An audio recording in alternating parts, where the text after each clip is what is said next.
l'occasion de parler des marchés avec Arnaud Morel, qui est à mes côtés en plateau, le directeur de la gestion sous mandat de Promépar Asset Management. Arnaud, bonjour. Bonjour Grégoire. Bienvenue, merci beaucoup d'être là. Vous pourrez nous donner votre avis sur les marchés actions, sur l'inflation, sur tout ça. Mais commençons avec un sujet très intéressant que vous nous apportez aujourd'hui, Arnaud, le sujet de la consolidation du secteur des services industriels.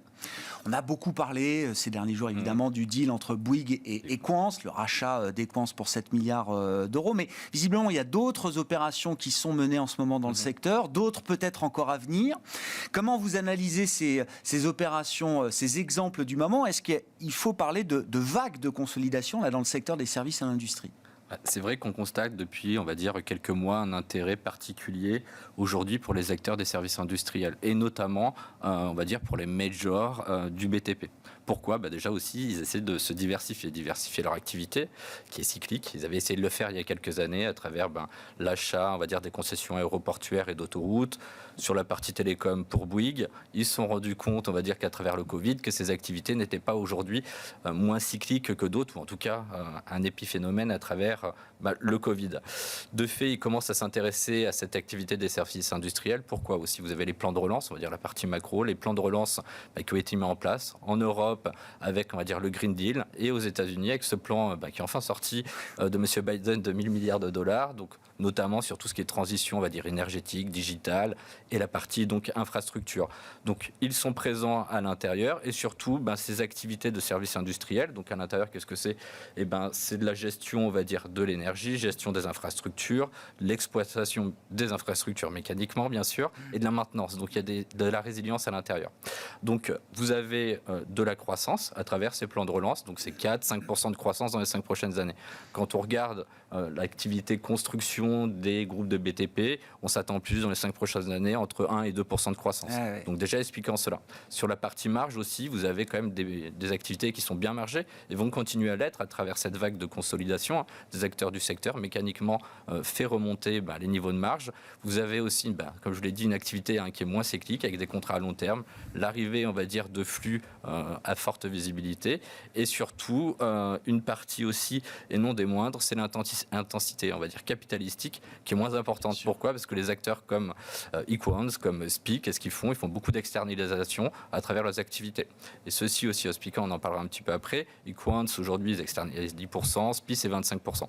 Donc il y a beaucoup de choses, une lame de fond qui est présente aujourd'hui. C'est un enjeu stratégique là, pour ces secteurs une diversification du gain de marge, des leviers de croissance et réduire la cyclicité, on va dire, de l'activité des groupes de BTP. C'est une bataille qui se fait à quel prix, Arnaud ? Bouygues et Equans, donc 7 milliards. Il y a également un deal, alors que je n'avais pas vu, mais que vous nous signalez, c'est Sika, le Suisse, qui a racheté une ancienne division de l'allemand BASF, c'est ça, qui s'appelle MBCC, pour un peu plus de 5 milliards d'euros. Ça s'est fait ces derniers jours, là aussi. Sur la partie enduit, sur la partie ciment. Donc on voit que ça continue à consolider et ça a commencé en septembre 2020. Donc vous avez Vinci qui a acheté et qui a, on va dire, profité des déboires, on va dire, financiers d'ACS, l'espagnol ACS, pour acheter l'activité service. Donc là, ça s'est fait à combien ? Ça s'est fait à 11-12 fois le résultat d'exploitation. Donc voilà. Aujourd'hui, Equans, c'est combien ? On est plutôt à 17 fois. Ah oui, ça monte très vite. Vous voyez un petit peu, donc il y en a un qui achète en bas de cycle et on va dire peut-être l'autre achète en haut de cycle. Ceci expliquant cela. Aujourd'hui, Vinci Énergie est devenu le numéro 1 mondial, on va dire, d'activité service industriel. Et la consolidation Bouygues Equans, on va en faire le deuxième. Donc maintenant, quid de ce qui va se passer au sein des groupes de BTP et notamment français. Et donc vous avez cité déjà 2 fois SPI, exactement, qui est donc la prochaine cible identifiée dans ce secteur. Exactement, qui était notamment listé pour être un des prédateurs sur la partie Equans. Ça s'avère peut-être être un peu trop gros au moment des annonces. Et d'ailleurs, le titre, on avait perdu pas mal de pourcentage, perdu une dizaine de pourcents sur cette annonce. Aujourd'hui, c'est de se dire, mécaniquement, on a Eiffage, qui est le 4e, 5e mondial. SPI, ça pourrait, on va dire, être quelque chose qui est concomitant et créateur de valeur à terme, que ce soit en niveau de marge et surtout en termes de chiffre d'affaires. On aurait le 3e groupe mondial dans les services industriels. Je répète, où on a une lame de fond qui est quand même assez importante. Donc, au niveau de la marge, SPI, c'est 6%. Eiffage, c'est aux alentours de 4,5%. Donc, on pourrait dire, sans les effets de synergie directe, tourner sur du 5,5% niveau de marge, donc au-dessus de la moyenne du secteur. Donc, ça, c'est des éléments qui sont probants. Après, regardez, est-ce que SPI va être d'accord pour le faire? Capitalisation boursière, c'est 3,7 milliards. Vous n'avez pas d'actionnaire de référence. Vous avez le CEO qui a une partie 1,5 de l'actionnariat. Il y a 86% de flottants. Donc aujourd'hui, on se dit 10, 11 fois les bits aujourd'hui sur une société comme SPI. Quand on regarde où se font les négociations et les deals aujourd'hui, il y a peut-être de l'upside sur ce titre. En plus des fondamentaux que je vous ai cités, il y a peut-être, on va dire, de la spéculation qui peut revenir. Oui, c'est ça. On verra si projet il y a de rapprochement entre Eiffage et SPI. Mais vous dites, sur le papier, il n'y a pas d'entrave majeure à la réalisation d'un deal si tant est que les aspects transactionnels soient acceptés. Alors, quand on regarde justement ce qui s'est passé avec Bouygues Equans, on pourrait dire même que ce serait même plus facilitateur en termes de consolidation. Synergie, relution directe sur les marges, et vous achetez en plus, en termes de consolidation plus facile, un acteur qui est positionné que sur la zone économique européenne. Donc ça aussi, c'est un désavantage, je pense. Et donc, conclusion, là, en termes d'investissement, il faut être positionné sur SPI, c'est ce que je comprends, Arnaud Morel. C'est quelque chose... Non, mais on ne la joue même pas que pour l'attrait, la spéculation. Après, c'est mécanique. Même en stand-alone, vous dites, il y a une question de valorisation qui... Il y a un upside important sur cette société-là. Donc aujourd'hui, qui est la plus margée en termes de secteur, qui est aujourd'hui... moins bien valorisé que les deals que nous regardons. Et bien sûr, on a cet attrait, cette spéculation qui peut revenir au devant de la scène dans les semaines ou les mois à venir.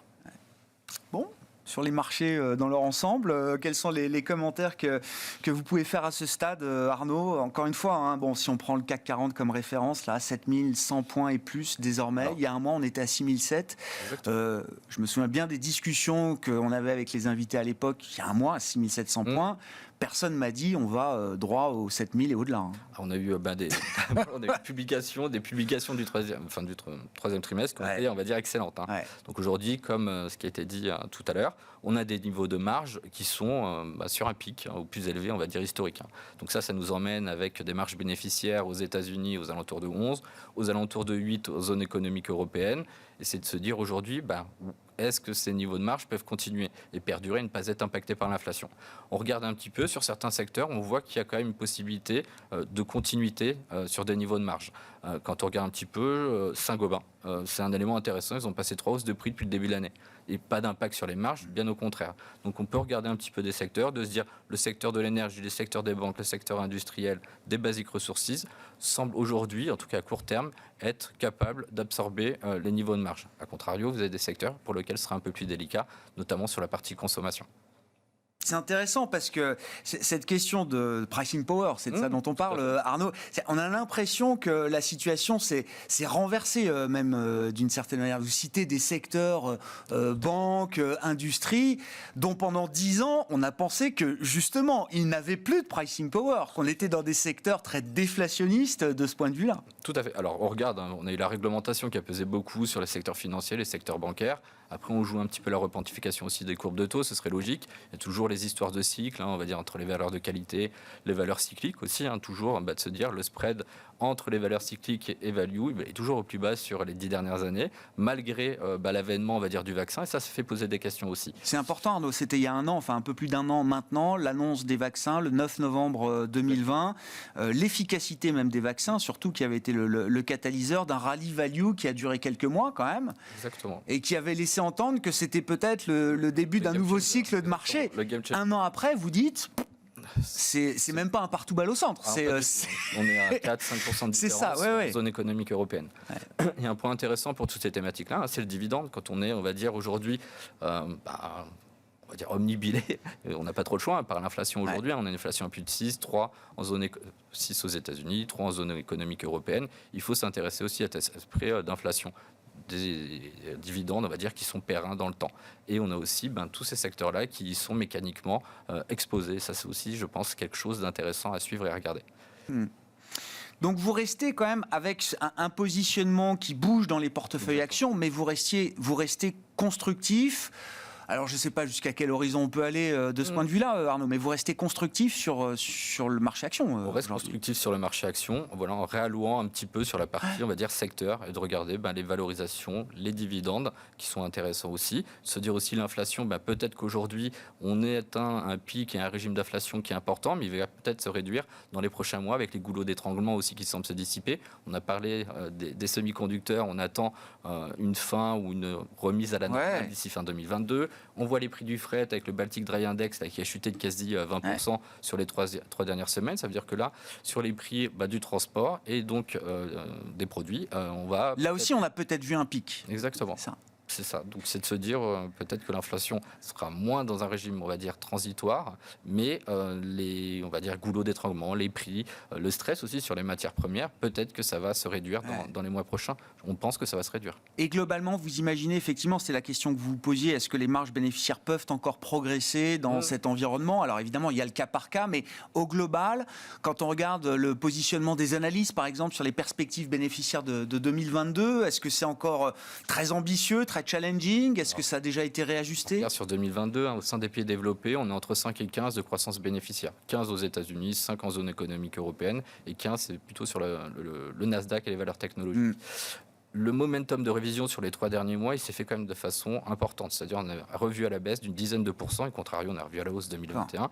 Donc on peut se dire qu'aujourd'hui est anticipée toute cette perspective, on va dire, inflation et de pression qu'on peut avoir sur les marges dans les prochaines semaines, dans les prochains mois. En tout cas, c'est notre avis à ce stade. Merci beaucoup Arnaud. Merci pour votre éclairage sur les marchés, sur ce secteur notamment des services industriels en pleine consolidation. Arnaud Morel qui était avec nous en plateau ce matin à la mi-journée dans Smart Bourse, le directeur de la gestion sous mandat de Promépar Asset Management. On se retrouve évidemment en fin d'après-midi à 17h en direct sur Bismart.